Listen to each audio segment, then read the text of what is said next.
한 열흘 전에 우리가 파송한 아프리카 르완다 김기현 선교사님으로부터 소식이 전해왔습니다. 목사님, 최근 급격한 환율 상승으로 인해서 저희가 받고 있는 선교비가 3분의 1가량 감소가 됐습니다. 그런데 현지 물가도 급상승해서 여기 있는 많은 선교사님들이 어려움을 겪고 있습니다.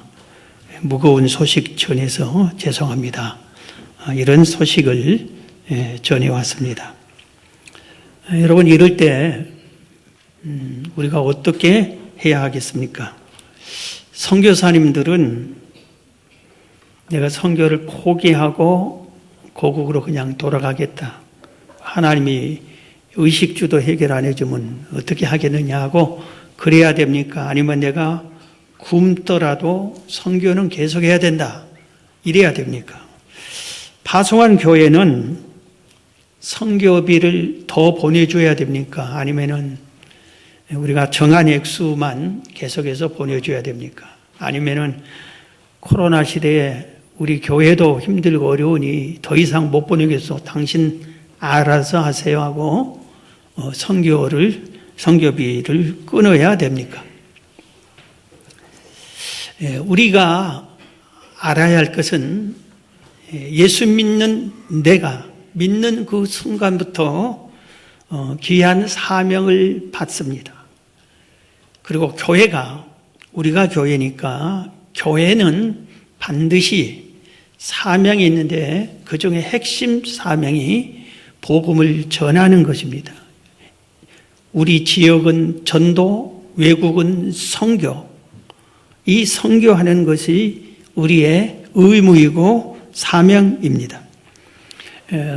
제가 볼 때 유일한 것 같은데 예수님이 하신 말씀이, 똑같은 말씀이 사복음서와 사도행전에 이렇게 5번이나 강조한 내용은 처음인 것 같아요. 선교하라, 지상명령, 복음을 전하라. 이것이 이렇게 얼마나 중요하면은 마태, 마가, 누가, 요한복음에도 그리고 사도행전에도 이렇게 같은 지상명령, 복음을 전하라는 이 말씀을 전했을까? 우리 복음서에 있는 말씀 한 곳 보면은 마태복음 28장 16절 이하에 11 제자가 갈릴리에 가서 예수께서 지시하신 산에 이르러 예수를 배웠고 경배하나 아직도 의심하는 사람들이 있더라. 지금 이 상태가 예수님이 십자가에 못 박혀 죽은 것을 알고 보았던 제자와 사람들이 예수님이 사흘 만에 부활하셨어요. 그런데 부활한 예수님을 보고도 의심하는 사람들이 있더라. 그러니 지금 부활한 예수님을 안 보고 믿는 우리들 중에 의심한 사람이 있다는 것도 당연하겠구나, 이런 생각을 해봅니다. 18절, 예수께서 나와 말씀하여 이르시되 하늘과 땅의 모든 권세를 내게 주셨으니 그러므로 너희는 가서 모든 민족을 제자로 삼아. 모든 민족, 아프리카, 중동아시아, 미국, 모든 민족을 제자로 삼아 아버지와 아들과 성령 이름으로 세례를 베풀고 내가 너희에게 분부한 모든 것을 가르쳐 지키게 하라. 볼지어다 내가 세상 끝날까지 너희와 항상 함께 있으리라. 이 말씀, 이게 사복음서에 다 있습니다. 그 다음에 사도행전에도 있어요. 사도행전 1장 8절에 보면은 오직 성령이 너희에게 임하시면 너희가 권능을 받고 예루살렘과 온 유대와 사마리아 땅끝까지 이르러 내 증인이 되리라 하시니라. 이 말씀을 마치시고 그들이 보는데 올려져 가시니 구름이 그를 가려 보이지 않게 하더라. 예수님이 감람산에서 승천하시면서 바로 이 말씀을 하고 승천을 하셨는데 성령이 임할 거다. 성령을 받고 권능을 받고 예루살렘, 이것은 전도회라. 가까운 지역을 복음을 전하는 것은 전도. 온 유대, 너희 나라, 그 다음에 사마리아, 북한, 우리로 말하면 북한, 땅끝까지 세계 여러 곳거리 가서 선교해라. 이렇게 말씀을 하고 승천을 하셨습니다. 여러분, 우리가 다시 한번 깨달을 게 있어요. 교회를 왜 세웠죠? 여러분이 교회예요. 예수 믿는 사람이. 왜 교회를 세우셨죠? 왜 우리 3일 교회를 하나님이 세우셨죠? 오늘 이 말씀 들어요. 땅끝까지 내 증인이 되라. 복음을 전하라고. 우리가 교회를 세워서 교회에서 모여서 예배드리고 하나님 말씀으로 훈련을 받았고 그 다음에 나가서는 복음을 전하는 것이 교회의 의무이고 사명이고 교회를 세운 목적입니다. 그렇기 때문에 우리는 복음을 전하는 것에 이 목적을 잃지 않고 살아야 올바른 그리스도인이고 옳은 교회구나 하는 것을 깨달아야 됩니다. 우리 교회는 초창기부터 3대 선교 비전을 실천해 왔습니다. 노원을 성시화하자, 삼천리 금강산 복음을 통일하자, 중동아시아를 선교하자. 물론 처음에는 노원이라고 하지 않고 상계 신시가지를 선교하자고 그랬어요. 그 다음에 중동아시아라고 하지 않고 중공, 그때 중국을 중공이라고 부를 때 중공아시아를 선교하자. 그래서 우리 교육자 회의 때 교육자 많이 기도하면서 상계 신시가지를 노원으로 중공을 중동아시아로 그렇게 약간 수정은 했습니다. 복음을 열심히 전하는 우리 교회에서 제 개인적인 꿈이 있어서 여러분들에게 여러 번 선포한 적이 있고 전도팀에게 여러 번 격려한 적이 있어요. 우리나라 인구 수만큼 우리 교회에서 전도지를 뿌려보자. 그러니까 현재 우리나라 인구 수가 5,162만 명이 넘는다고 그래요. 5,162만 명. 그러니까 5천만 장을 우리가 뿌려보자, 전도지를. 노원 전체를 뿌려보자는 실천까지 했어요. 노원 집집마다 한번 해보자. 하는 거의 실천까지 했어요. 그래서 지금 이 꿈을 계산해 보니까 153 100만 명 전도, 100만 장 전도지를 전국 50개 도시에 우리 교회 3일교회가 전하자 153 100만 명 전도를 5번 했으니까 뭐. 그리고 계속 이렇게 파악을 좀 해보니까 한 1,000만 장은 넘게 전도지를 어떻든 뿌린 것 같아요.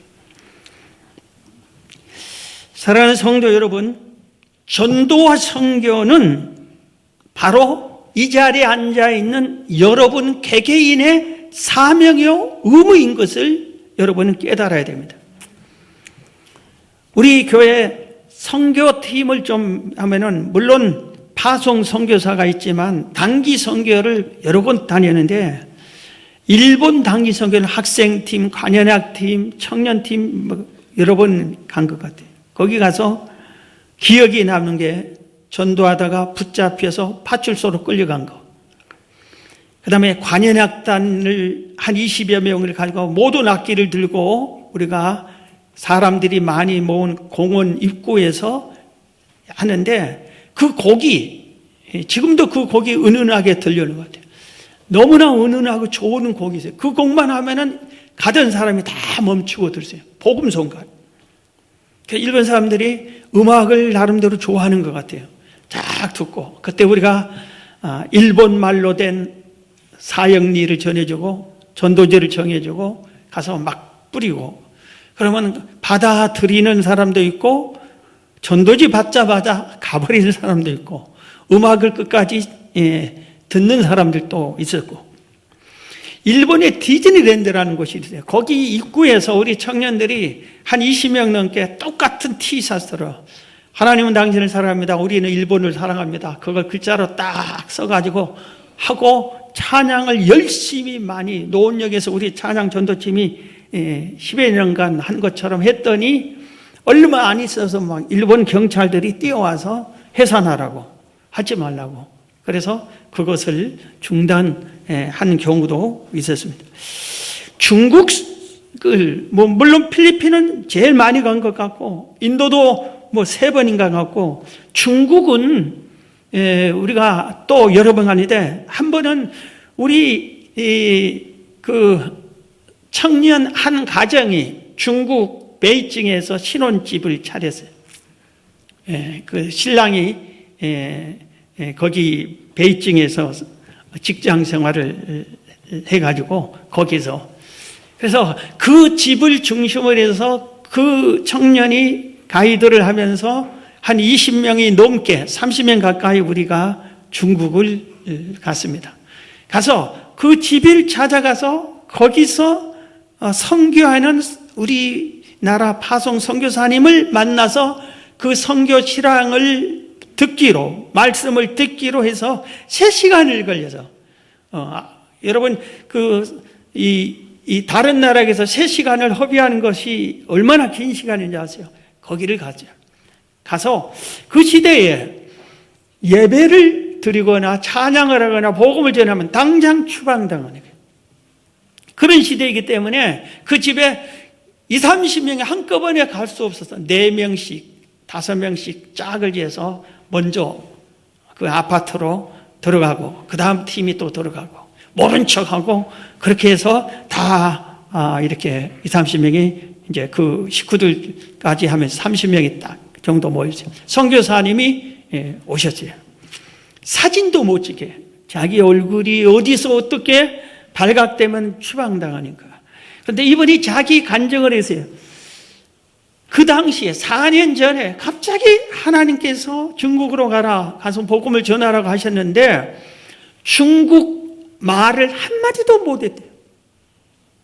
그래서 어쨌든 하나님이 또 가라 해서 순종해서 중국에 와서 1년 반 동안에 놀랍게, 우리가 오순절날 방언을 받으니까 그 각 나라 말로 한 은혜를 받은 것처럼 하나님의 은혜로 중국말이 터득이 되고 깨우쳤는데 1년 반 만에 완전히 중국어를 터득해서 중국 사람에게 복음 전하고 중국말로 예배를 인도하고 중국 사람을 성경을 가르치게끔 완벽한 중국 선교사로 거듭나게 해서 지금 이렇게 많이 훈련시키고 지하교회 인도하고 그렇다고 그랬어요.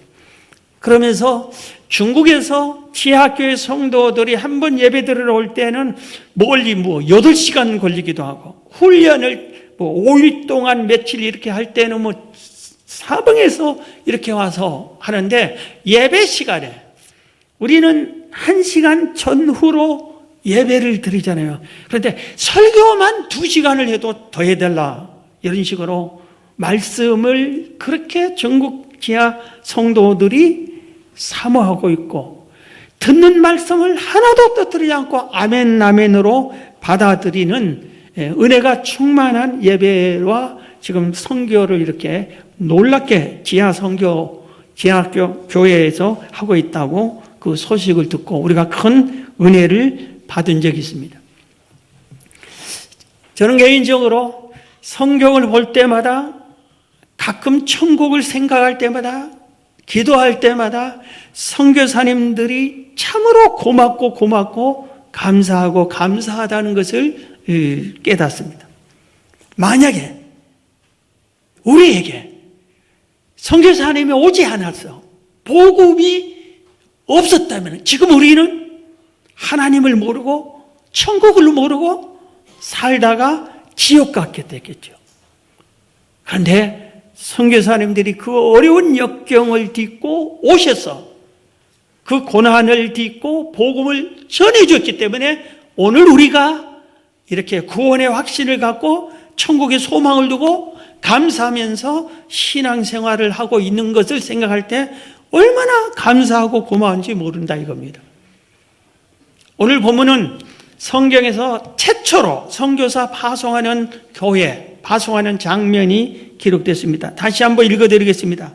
사도행전 13장 1절, 안디옥 교회에 선지자들과 교사들이 있으니 곧 바나바와 니게르라 하는 시몬과 구레네 사람 루기오와 분봉왕 헤로데 젖동생 마나인과 및 사울이라, 주를 섬겨 금식할 때에 성령이 이르시되 내가 불러 시키는 일을 위하여 바나바 사울을 따로 세우라 하시니, 이에 금식하며 기도하고 2 사람에게 안수하여 보내니라.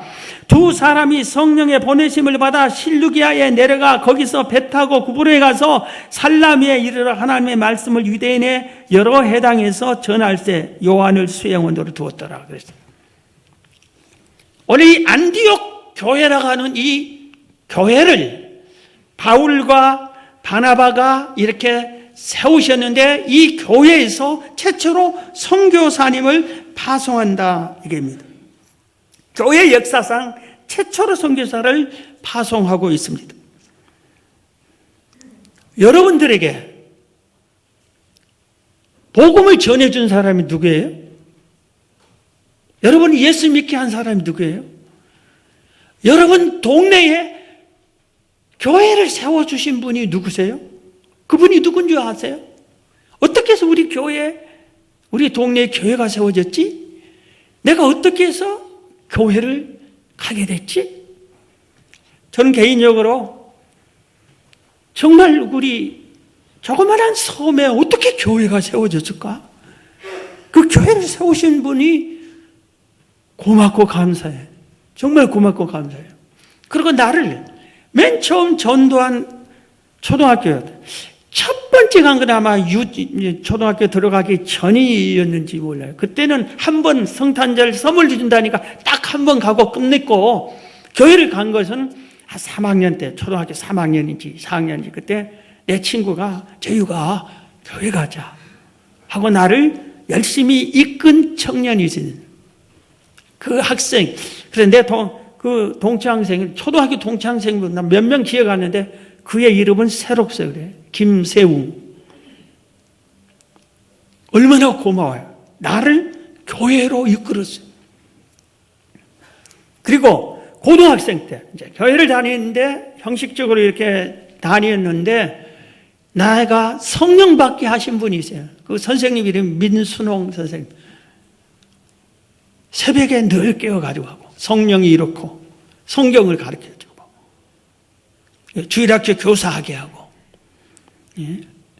이 두 분이 참 고마워요.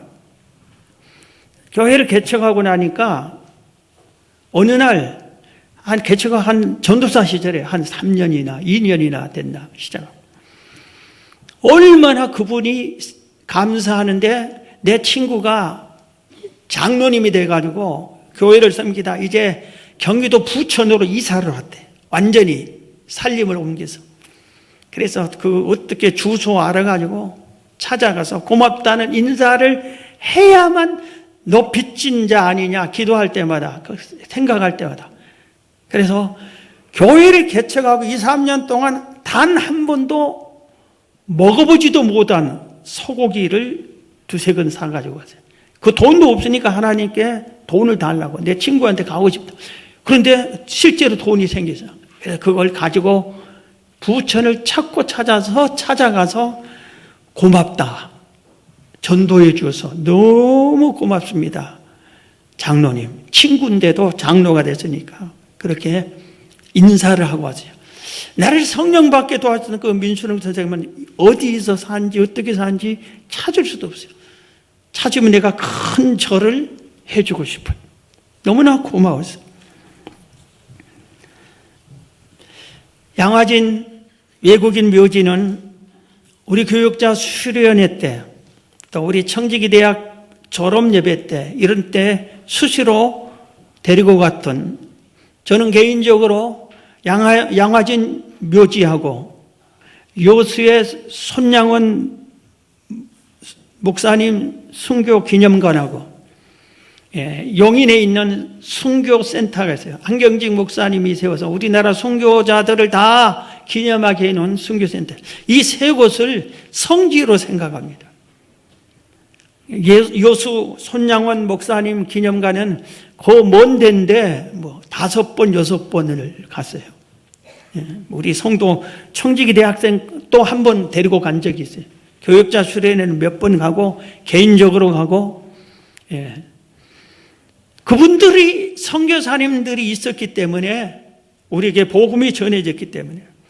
그래서 양화진 외국 묘지에는 고종 황제 때 우리나라의 종교계, 언론계, 교육계 등에서 수고했고 헌신했던, 그래서 우리나라에서 세상 떠났던 외국인들을 한 곳에 모아서 묘지로, 쉽게 말하면 공동묘지, 거기에 그 양화진 외국인 묘지입니다. 거기에는 선교사님들이 145명이 안장이 되어 있습니다. 주요 인물은 언더우드, 아펜셀러, 베어드, 스크랜턴, 브로크만, 이런 사람들. 브로크만은 YMCA 설립자, 언더우드는 연세대학 설립자, 세문안교회 개척한 사람, 아펜셀러는 배제학당 설립하고 정동제일교회 설립했고, 베어드는 숭실대 설립했고, 스크랜턴은 이화 여자대학을, 그리고 한국 최초 여학교를 세웠고, 이런 분들이 아주 귀하고 감사할 분들의 묘비가 다 있어요. 그걸 뭐 읽어보기도 흐리고 있지만 정말 감사한 분들이 있습니다. 한 가정은 3대가 거기 묘지가 다 있어요. 할아버지, 아버지, 손자가 거기 3대가 우리나라에 선교하다가 거기에 묻혀 있습니다. 거기가 윌리엄 제임스 홀, 아내는 로제타 서우드 홀, 이 부부입니다. 이 부부는 우리나라에 와서 결혼을 했습니다. 우리나라에서 선교사로 두 분 다 와서. 그래서 최초로 서양식 결혼식을 이 부부가 했어요. 어떤 분은 두 번째다, 뭐 언더우드가 하고 두 번째다 하는데, 제가 알기로는 첫 번째 서양식 결혼. 우리나라는 전부 다 고전식으로 뭐 일보무하고 뭐 오리 넣고 뭐 이런 거 하잖아요. 그렇게 하는데 서양식으로 드레스 입고 딱 하는 거 첫 번째 그렇게 했던 분입니다.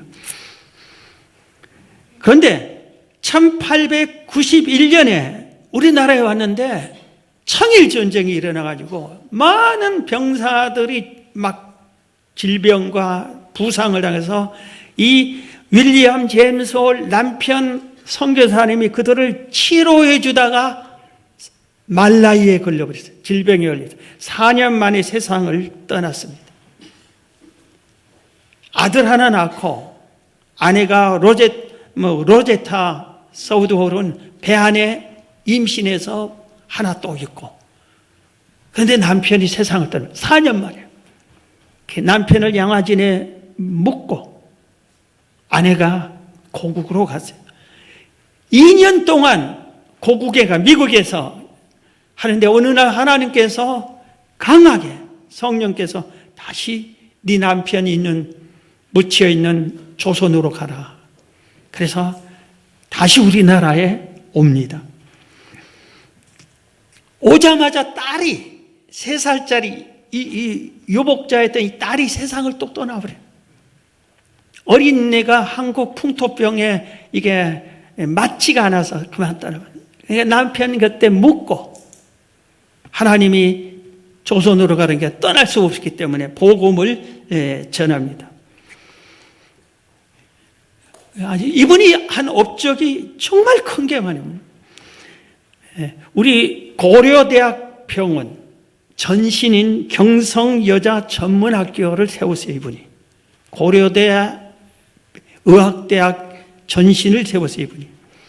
그 다음에 우리 맹아학교 학생들이 점자를 하는데 최초로 그걸 만들었어요. 이런 일을 많이 여성 교육을 또 깨우치고 이런 일을 했습니다.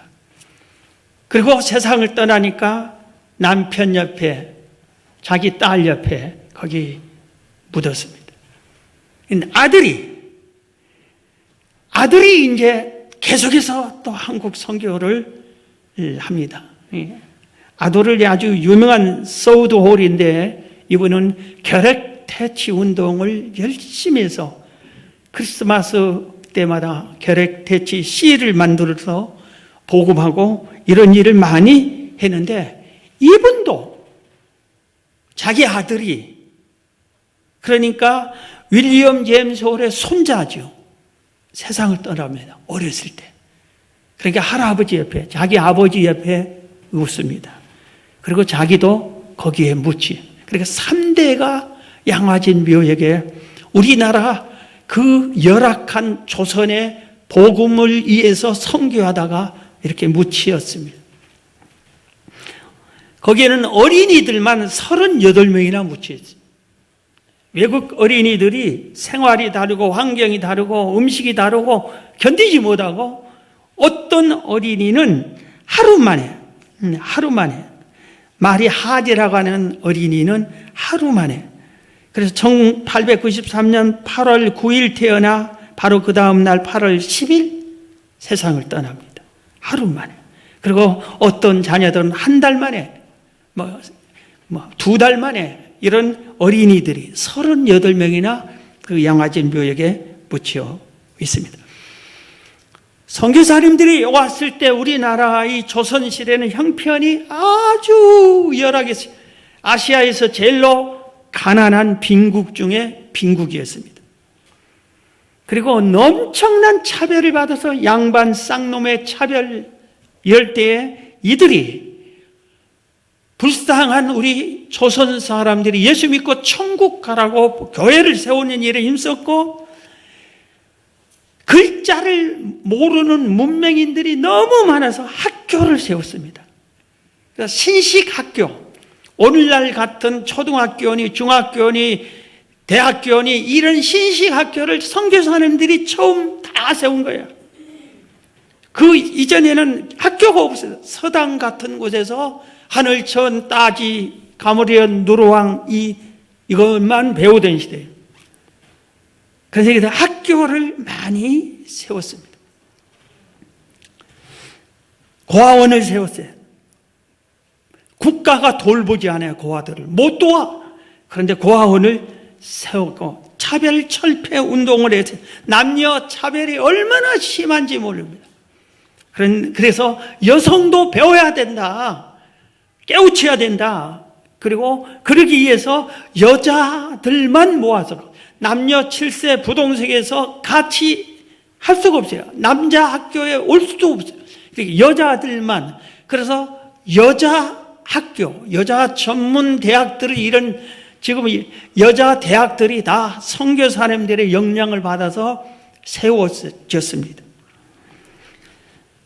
양반 상놈 빈부격차 차별이 심했을 때 백정놈의 딸 아들, 쌍놈의 딸 아들들을 불러서 예수 믿게 하고 신식 교육을 시켜서 그들에게 의학을 시켜서 의사가 되게 하고 간호사가 되고 유학을 보내고 교사가 되게 하고 우리나라의 아주 사회 지도층으로 만들었습니다. 그래서 이 선교사님 때문에 우리 여성들은 늘 고마워해야 돼요. 지금도 이란이라고 하는 나라 현재 종교 때문에 여성들은 얼굴을 내밀지 말라고 히잡을 써야 된다고, 이걸 벗으면은 그대로 수많은 여성이 이거 히잡을 벗어 던지다 죽임을 당하고 감옥에 다 갇히고, 현재도 이란이라는 나라가 그렇잖아요. 우리 이 나라가 조선이 그랬을 거예요. 선교사님 없었더라면 지금도 여성들은 투표권도 없고 아무것도 못하고 학교도 못 다녀야 되고 그런 세월을 보냈을 건데, 이 선교사님들이 그렇게 하셨어요. 그렇기 때문에 우리가 이런 은혜를 입었기 때문에 우리가 이 열악한 나라들에게, 복음이 없는 나라들에게 우리도 가서 빚을 갚아야 되잖아요. 복음을 전하는 일을 해야 된다 이겁니다. 그래서 교회들이 의무가 선교 전도하는 것이 의무예요. 그래서 우리들은 선교사를 파송을 해야 되고 선교사가 내가 되어야 되는 겁니다. 가는 선교사에 선교사가 되려면 자격이 있다고 오늘 본문에서 가르쳐 주겠어요. 오늘 본문에 보면은 13장 2절에 보면 주를 섬겨 금식할 때에, 주를 섬기는 사람 중에서 예수님을 구주로 영접한 사람, 예수님이 내 죄를 사해 주셨다고 확실히 믿는 사람, 이 사람을 선교사로 뽑는 거예요. 예수님을 믿지도 않고 구원의 확신도 없는 사람은 가서는 안 돼. 전도하지 말아야 돼. 이런 사람. 예수 믿고 천국 간다는 이 확신도 없는 사람이 무엇을 전해? 예수님이 제사해주고 예수 믿어야 천국 끝나는 그걸 전하는 건데 자기도 안 믿으면서 전할 수 없잖아요. 첫 번째가 주님을 구주로 믿는 자. 그 다음에 주님의 소명받은 자. 오늘 2절에 주를 섬겨 금식할 때 성령이 이르시되 내가 불러시키는 일을 위하여 바나바와 사울을 따로 세우라. 성령께서 바나바와 바울을 지명하여 불렀습니다.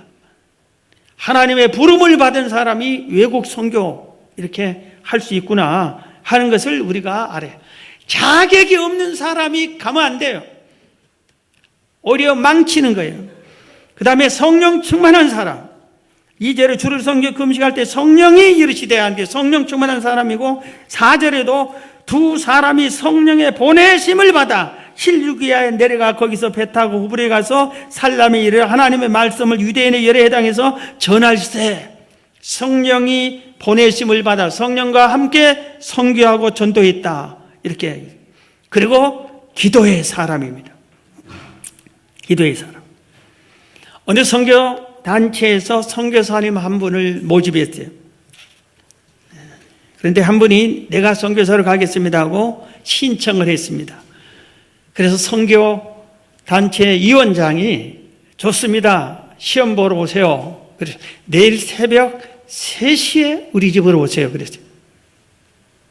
시험 보는 새벽 3시에 오라고. 이분이 새벽 3시에 갔습니다. 그분 집에 거실에 문이 열려 있고 거실에서 앉아 있어요. 사람이 나와야 되잖아요. 시험 감독이 시험 치를 사람. 아무도 안 나와.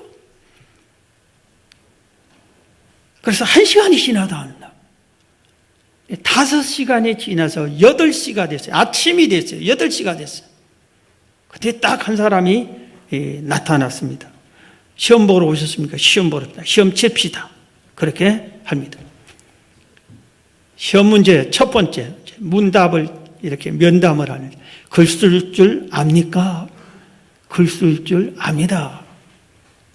그래요? 그럼 빵 굽는 사람을 써보세요. 베이커 그걸 써라고 그랬어요. 이분이 그대로 썼습니다. 두 번째 문제입니다. 계산할 줄 압니까? 예. 2 더하기 2가 얼마입니까? 4입니다. 시험 끝났습니다. 가세요. 기다리세요. 그 다음날 선교위원들 다 모아놓고 선교위원장이 오늘 정말 유능한 선교사님 한 분을 시험 쳐서 합격시켰습니다. 그러면서 설명을 합니다. 첫째, 이분은 자기 자신을 부인하는 사람이었습니다. 새벽 3시에 오라고 했는데 그 사람은 아무 불평 없이 새벽 3시는 모두 자는 시간인데 3시에 왔습니다. 두 번째로 이 사람은 아주 정확한 사람입니다. 정확한 사람인가 알아보려고 3시에 왔나 안 왔나 살펴보니까 3시 딱 이전에 와서 3시에 딱 앉아 있었습니다. 정확한 사람, 시간을 지키는, 약속을 지키는 사람입니다. 세 번째, 인내가 있는 사람인가 해서 3시에 오라고 하고 무려 5시간이나 기다리게 했는데 아무 불평 없이 기다리고 있는 인내의 사람이었습니다. 네 번째, 성품을 좋은 사람인가 시험을 했는데 늦게 나타났는데 얼굴 하나 찌푸리지 않고 시험을 잘 치렀습니다. 마지막 5번째, 겸손한 사람인가 점검하기 위해서 5살짜리도 아는 시험 문제를 내는데도 이게 문제라고 따지지 않고 겸손하게 대답을 다 잘했습니다. 이런 귀한 선교사님 어디 있습니까? 그래서 모두 다 환영하고 선교사로 파송을 했습니다. 여러분, 우리의 사명이 의무가, 교회가 여러분의 의무가 전도하는 것이고 선교하는 것이라고 했어요. 그리고 우리가 전도와 선교를 열심히 해야 되는 겁니다. 우리가 천국에 가면 우리는 언젠가는 죽잖아요. 그럼 천국 심판을 받는데 심판할 때 예수님이 뭘 물어볼 것 같아요? 뭘 물어볼 것 같아요? 우리 교회 와서 부흥회까지 했던 목사님 눈물을 거두세요 하는 책을 쓴 저자인 박영규 목사님이에요. 이분은 우리 총신신학대학의 교수였고 성남에서 그 당시 제일 큰 교회 담임 목사였고 성남의 고등학교를 2개나 세운 이사장이었고 성남 시민 1호였고 신학 박사고 저서가 많고 이런 분이에요. 그런데 이분이 하나님께서 치셔가지고 천국을 다녀와가지고 천국 보고 지옥을 본 것을 책으로 쓴 게 목사님 눈물을 거두세요. 이 책을 보면은 이분이 우리 교회 와서도 그 말을 했는데 그 책에 보면 이렇게 있어요. 자기가 천국에 딱 가니까 예수님께서 5가지를 물어보더랍니다. 천국 갔다 온 사람이 비슷해 물어본 것이 있었다는 사람이 이거 비슷한 거예요. 첫 번째, 너는 땅에서 성경을 얼마나 읽었느냐? 두 번째, 너는 헌금을 이 땅에서 얼마나 했느냐? 세 번째, 너는 이 땅에서 전도를 얼마나 했느냐? 네 번째, 너는 이 땅에서 11조를 어떻게 했느냐? 마지막 5번째, 너는 이 땅에 사는 동안 기도 생활을 얼마나 했느냐? 이걸 물어봤대. 그래서 그 답을 막 다 했다고 그래요. 자, 여러분이 세상을 떠나서 주님 앞에 설 때 너는 전도를 몇 명 했느냐? 할 때 여러분 뭐라고 대답을 하시겠습니까? 너는 전도를 몇 명 했느냐? 의무였는데 얼마나 많은 영혼을 구원했느냐? 여러분, 오늘 선교사에 대한 선교에 대한 말씀을 들은 여러분들이 영혼 살리는 전도자로 선교를 하고 돕는 선교사로 하나님께 인정받고 칭찬받는 여러분이 되시기를 주의 이름으로 축원합니다.